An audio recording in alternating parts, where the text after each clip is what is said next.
coverage, a slow start on both sides of the ball. Like, what do you think went into that from your perspective that they were able to get the jump on you early? Yeah, I mean, the first drive of the game, we have the sack on third down, which, again, frustrating for that to be the very first third down of the game. The way we started on that drive, again, I thought we bounced back in a decent way, but really frustrating how we started the game offensively in that drive. And then, again, defensively, man, we talked non-stop all week, stressed it non-stop all week. Really frustrating that we don't defend the run any better, don't tackle the way we need to. And it's frustrating to go out there and play the way that we played, and had some really good moments, and man, we're not able to sustain, and that's frustrating. Steve and Sam. Coach, you decided to go with a lot of quarterback runs there in the first half. I mean, was that something you saw on film? Was it just a product of the situation? How would you kind of explain? Yeah, it felt like it gave us answers. The way they're structured defensively, they play with a heavy box. So having the ability to play 11 on 11 was something that was necessary. And depending on what the C-gap player did, that was going to dictate whether we were handing the ball or pulling the ball. That way we had the ability to have hats in the run game. What happened on the field goal in the first half? Yeah, just really bad snap. Got to find a way to handle it, and then you got to get the guy on the ground soon. But to me, obviously, just an unbelievably huge momentum swing inside the game. We snapped the ball, I think, 7 times down there, don't get in the end zone. So many errors inside that drive that keep us from scoring a touchdown. We're not good enough to not score touchdowns right there against a good football team. And so, again, that was the piece of it to me that we just talked about as a team, man. Having the ability to sustain, and when you have opportunities, you got to take it. And when we don't, things happen the way they did. Jacob. Coach, you guys have really struggled with pass protection. Kind of knowing that, how do you manage your quarterback situation with that? Yeah, for us, we tried to continue to change it up today with a lot of different chips, changing the picture on those guys, changing so many different things throughout the week that we've done in the past to try to give us a chance. Again, for us, we ended up moving Albert back out to tackle and not playing Jimothy there in the second half because of some things that went on. But we've got to find a way in the last one to protect the QB and to keep him clean enough, long enough, so we can throw and catch. Steve and Sam. Defensively, you mentioned not being able to defend the run. It kind of feels like things are cascading a little bit in that respect. Like everybody sees it on tape. I mean, what are you seeing? Is it coaching? Is it personnel? Is it execution? Is it a combination of all those things? No, I mean, we've all got a part in it. I've talked about that nonstop. When things are really, really good, it's because of everybody. When things aren't good, it's because of everybody. And we talked about it to our football team just now. Everybody just to a man. And we got to have a great talk with ourselves and see, are we doing everything we possibly can to leave no doubt? And you got to be obsessed with it Monday through Friday. I thought we had a good week of work. I thought our leadership showed up this week. Really frustrated again with the explosive runs that we gave up when we had talked nonstop about it and thought we had a physical week of practice and then did not execute the way we needed to.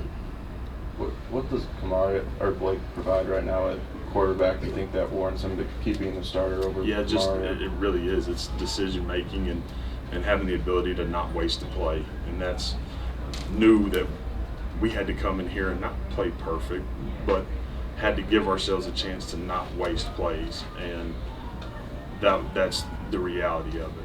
With one does some great things. I think we all understand what kind of player he's going to be.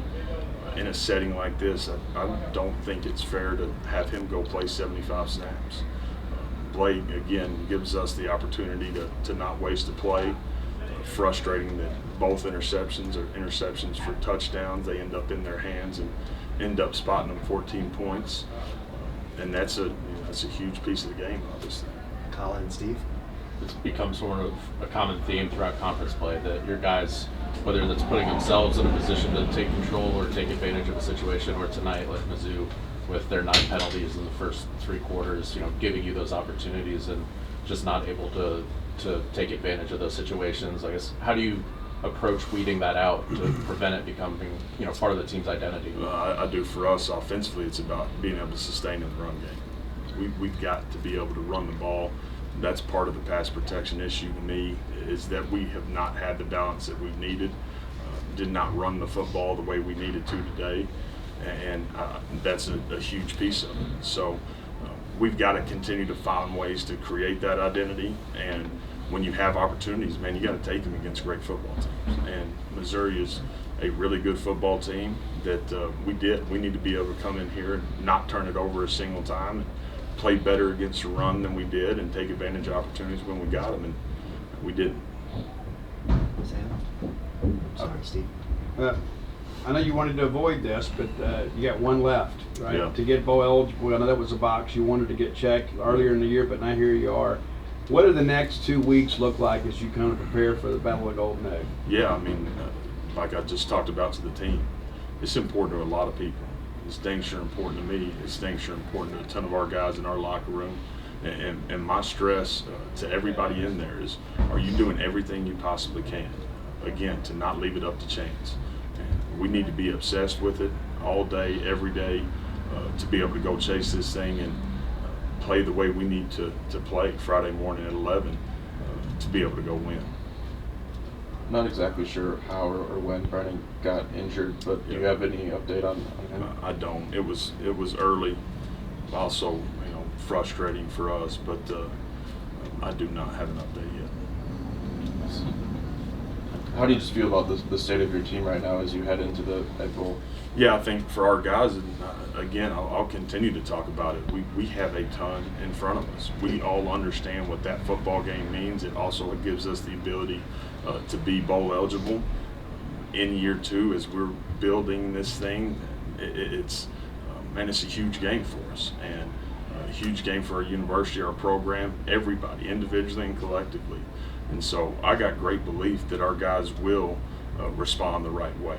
We're going to need to go play in a way that gives us an opportunity to go win, but that will happen through the preparation. Brennan and Anthony have been two guys who can really carry the load at wideout, and it seems like there hasn't really been that third guy to step up yet. Are you still looking for that, and what did you see from some of the younger guys who stepped into the roles tonight? Yeah, we are looking for that. I thought, again, Aiden did a couple of things. We had a couple of drops that were really frustrating, in some moments where you've got a chance to make the play on 3rd and 5, and we need to make the play, and we don't. And those things, again, for us are, man, it's such a fine line. And not that we've got to play perfect, but we've got to play really consistent. We got to play complementary ball to give ourselves a chance.